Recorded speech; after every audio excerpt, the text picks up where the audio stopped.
Hey everybody, I'm James Michael. I'm DJ Ashba. I'm Nikki Sixx. We're 6 a.m. Our record, Prayers for the Damned, comes out today, and we are here answering your questions. So let's get into this. What do you say? Let's go. What do we got? All right, number one, Camden from Houston says, during the 6 a.m. tour, are you all going to have the VIP experiences for all concerts?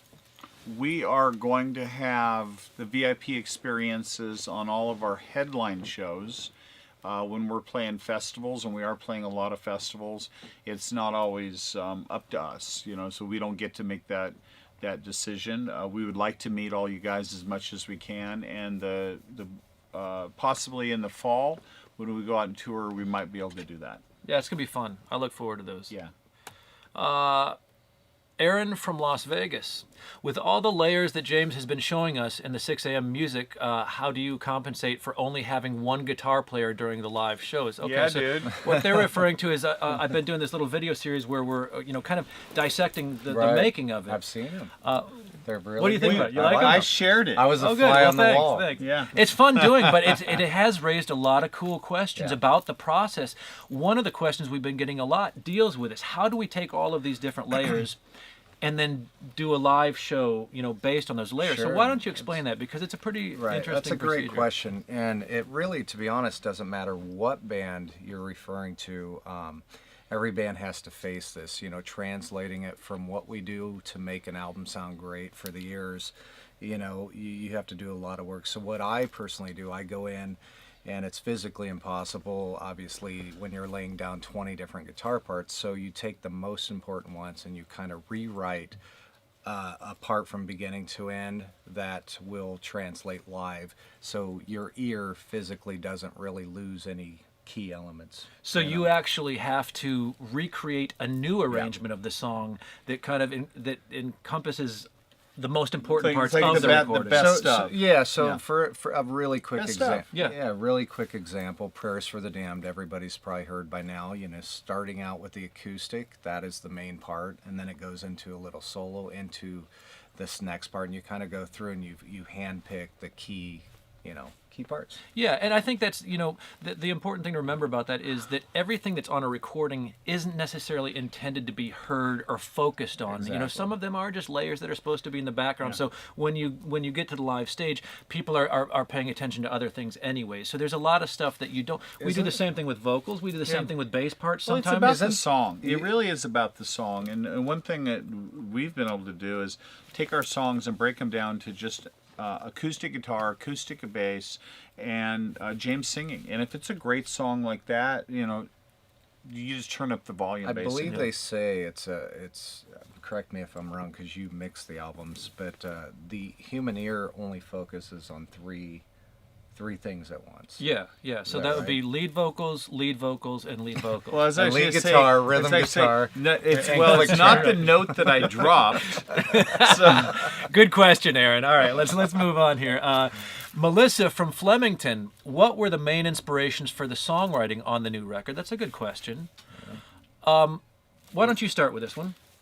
We were out on tour for Modern Vintage, and we were playing, and we love our body of work, and we were like, wouldn't it be great to have more songs that were geared more towards live? So when we started writing, every song was working titles like can't wait to play this one live, please let us open for you, this will be the opening song. Like we were like joking about, but the point was the songs were geared towards being live, living, breathing animals. And then however we broke them down from there, from lyrics, melody lines, guitar parts, drum parts, bass parts, they all kind of had that same heart. And even the ballads, were like a song like Better Man. We're like, we can play Better Man live. Yeah, and messaging has always been incredibly important to 6 a.m. since the very beginning, all the way back to the Heroin Diaries soundtrack. We take the lyrics very, very seriously. So when we were writing this record, we were really affected by what's going on in the world right now. And so a perfect example would be a song like Rise, our first single, which has really been resonating with people. And I think it's because we were simply reacting to just the volatility that's going on, not only in the United States with this crazy election cycle, but also just things going on around the world. And we actually just started this Reason to Rise campaign, and it's become clear that people are just craving, being asked what's important to you, what matters, what will you rise up for. The reaction has been phenomenal so far. Go ahead. No, I think lastly, the fans were a huge inspiration on the Modern Vintage tour that we played, to see our past catalog connecting to you guys and the fans out there in the crowd so heavily. It made us want to get back in there and create more music for everybody. And the fact that we, for the first time, were able to bring our live band into the studio was just awesome, and capture that whole thing, that magic that we all felt on stage onto 2 albums was great. That's true. Good question, Melissa. Lynn from Sweden. Is there any chance that you will come to Sweden? Well, actually, I think we're doing 2 shows in We Sweden. are. Yeah. Sweden Rock Fest. So if you miss them, it's your fault. Yeah. Yeah, Sweden Rockfest, Grunelund. Which one is that? Is that that's Sweden Rockfest? Yeah, they're both in Stockholm. Yeah. So we can't wait. We're not playing all of Sweden. Only Stockholm this time. Stockholm, one of my favorite cities in the world. Gothenburg will be to you next year. We hope. Good question, Lynn. Allison from New Orleans. You get no better than you 3 rock and roll guys. Had you not been rockers, what would you have been? Ooh, I like this question. Nikki, what would you be if you weren't the... Someone said a gynecologist years ago, and I didn't come up with it. I like that. I vote for that one for him. Yeah, how about you, Dave? I don't know. I mean, I'm addicted to forensic files, so I'd have probably been a crooked cop. Oh, nice. I'd be a cop. That's great. And a gynecologist. So what now? Who rounds the band out? I wouldn't bust you. No, of course for not. any wrongful doing. So I'd be a counterfeiter. When I was a kid, I was totally fascinated with counterfeiting, whether it was like counterfeiting money or fake IDs or whatever. That's what I'd be in prison right now. So as you can see, none of us are actually very healthy people. That's right. Helen from Dublin. James, what do you do to keep your voice in shape when on tour for so long? Great question, actually.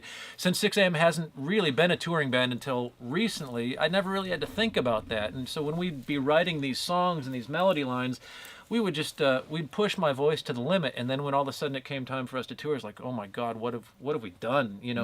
So that's a good question. It's important to stay incredibly healthy. Keep the voice very healthy, keep the voice very strong. Do a lot of vocal workouts. One of our background vocalists, Melissa, is actually my vocal coach. So while we're touring, we're working constantly on a daily basis to keep my voice in shape. That's a great question. Denise from Lynn.